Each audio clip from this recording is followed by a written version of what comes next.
मैं ही तो हूँ जो इस घड़ी में रहा करती थी, पर आजकल पर अधिकतर लोग मेरा ध्यान नहीं रखते। बुरा लगता है, काश लोग मेरी देखभाल भी करते। पीछे कोई किन्नी, देखो मेरा घड़ा खाली है, इसे मैं कैसे भरूं? एकदम पीछे से विजय, इस घड़ी को अपनी आय से भरो। मैं आपको 4 सिद्धांतों के बारे में बताती हूँ: आय, व्यय, कर्ज और बचत। आय क्या होती है? आय आमदनी, यानी ईमानदारी और मेहनत से कमाया हुआ धन। अच्छा, ईमानदार और मेहनती, मेरी तरह। हाँ बिल्कुल, आप कई तरीकों से कमा सकते हैं। नौकरी कर सकते हैं, खेती कर सकते हैं, आप दुकान खोल सकते हैं या कोई व्यापार कर सकते हैं। आप सिलाई बुनाई या हस्तकला से भी कमा सकते हैं। सच में? और आमदनी हो जाए तो खर्चा भी कर सकता हूँ। हाँ और क्या, आप खाने, कपड़े, शिक्षा, यात्रा, घर, मनोरंजन आदि पर व्यय कर सकते हैं, पर आपको सावधानी बरतनी होगी। सावधानी? हाँ, क्योंकि खर्चे असीमित होते हैं पर आमदनी तो सीमित है। आप जो भी खर्च करेंगे वो जाएगा तो घड़े से ही ना। मतलब ये कि मुझे आय और व्यय दोनों का ध्यान रखना होगा। हाँ विजय, अगर आपके खर्चे आमदनी से ज्यादा हैं तो उधार लेना पड़ेगा, और आमदनी खर्च से ज्यादा है तो आपको बचत होगी। आप जरूरत के वक्त उसका इस्तेमाल कर पाएंगे। आप बचत के पैसे से पैसा भी बना सकते हैं। सच्ची? क्या मैं पैसे से पैसा बना सकता हूँ? हाँ, इसे निवेश कहते हैं, यानी कि पैसा लगाना।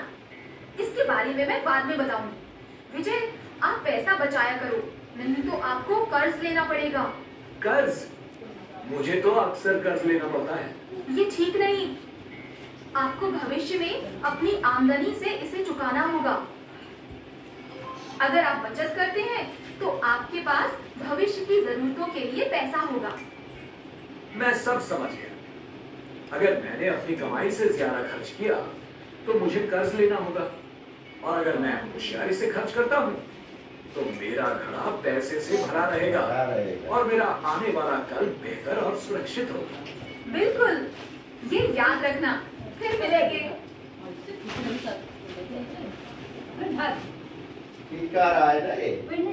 अगर आप जरूरतों का गैर जरूरी चीजें कह रहा है कि हमको नहीं करना चाहिए। अब देखिए, इसमें आय व्यय दोनों को संतुलित कर रहा है। इसमें व्यय जो है अभी ज्यादा है।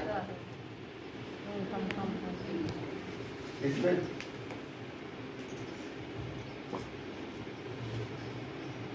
हमें आवश्यकता नहीं है, केवल अपने इच्छा से तमाम चीजें खरीदते हैं, जिसको आजकल नया नाम क्या दिया गया है?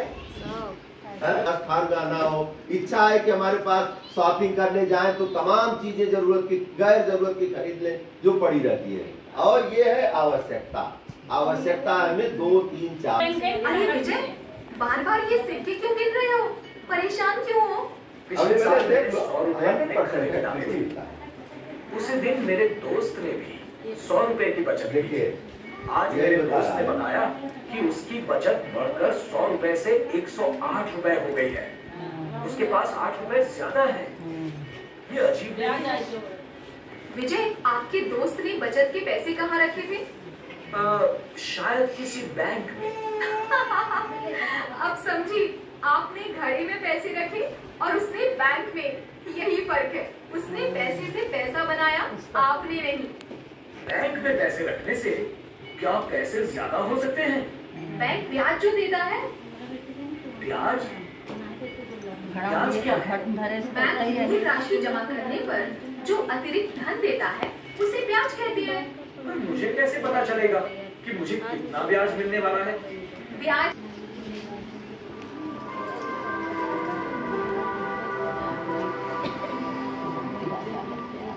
कुछ जरूरत की चीजें हैं कि नहीं, केवल बकवास ही? नहीं सर। गिन्नी कहाँ हो? हाँ विजय, बोलो क्या हुआ? गिन्नी, आपने कहा था कि आय और व्यय का ध्यान रखो, पर मैं ये करूं कैसे जब मुझे पता ही नहीं है मैंने कितना कमाया और कितना खर्चा किया। तो आप अपनी वित्तीय डायरी लिखा करो। इससे आपको रुपए पैसे का हिसाब रखने में सहायता मिलेगी। वित्तीय डायरी? विजय, ये बहुत ही आसान है। चलो मैं बताती हूँ डायरी में कैसे लिखना है। कोई भी डायरी या कॉपी लो और पन्ने पर 2 भाग बना लो। बाईं तरफ आय का स्रोत और आय लिखो और दाईं तरफ किस पर खर्चा किया वो और व्यय रुपए में। थोड़ा सा मुश्किल है। बिल्कुल भी नहीं। चलो एक उदाहरण देखते हैं। आज 1 जनवरी 2017 है। आपको तनख्वाह मिली? हाँ, मुझे मेरी मासिक मजदूरी के 5,000 रुपए मिले हैं। और इसके अलावा कुछ? हाँ, मैंने कुछ ताड़ के पत्तों की टोकरियां बेच के 200 रुपए कमाए, जो मैंने और मेरी पत्नी ने खाली समय में बनाई थी। शाबाश।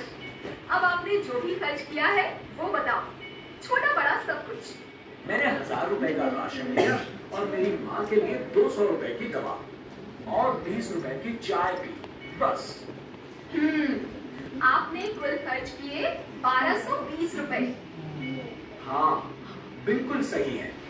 अब रोज अपनी आय और व्यय को डायरी में दर्ज करो और हम 1 सप्ताह बाद फिर से उसे देखेंगे। जैसा आपने कहा है, मैं वैसा ही करूँगा। हाँ विजय, ये ठीक रहेगा। वित्तीय डायरी लिखने से वित्तीय प्रबंधन अच्छे से कर पाओगे। अब चलो, अगली बार डायरी के साथ फिर मिलेंगे।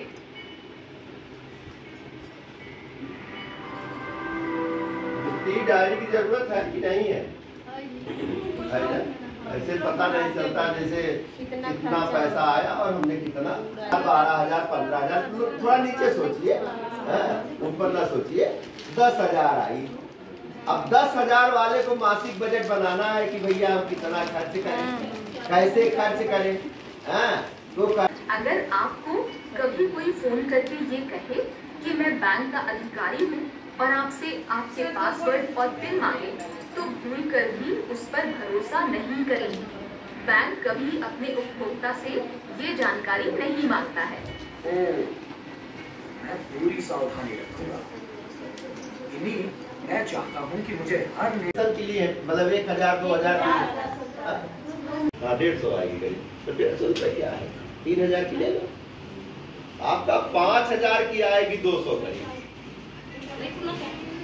दिखाएं आपको? 1 मिनट, आपको पता है? आप जाने 2 साल का मतलब आप 22 साल में कराई थी। 22 साल एज में। पीछे बनाना है आवाज खाना ना खाओ नहीं सीमा देवी सुनील कुमार आराधना आरती संदीप वो पीछे पीछे पीछे अरे हाँ और कमाई चाहे समोसा और साथ में मीठा और आइए टमाटर ना चाहे लड्डू मंगाएगा मीटिंग में अरे आपको नहीं जब भी तो जाता अरे पूरी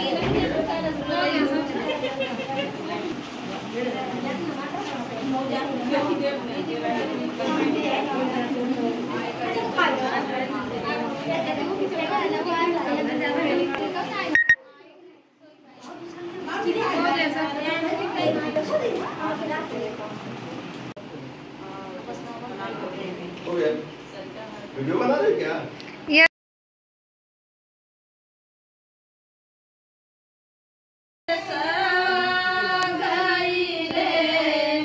नीचे है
हेलो उनका देखिए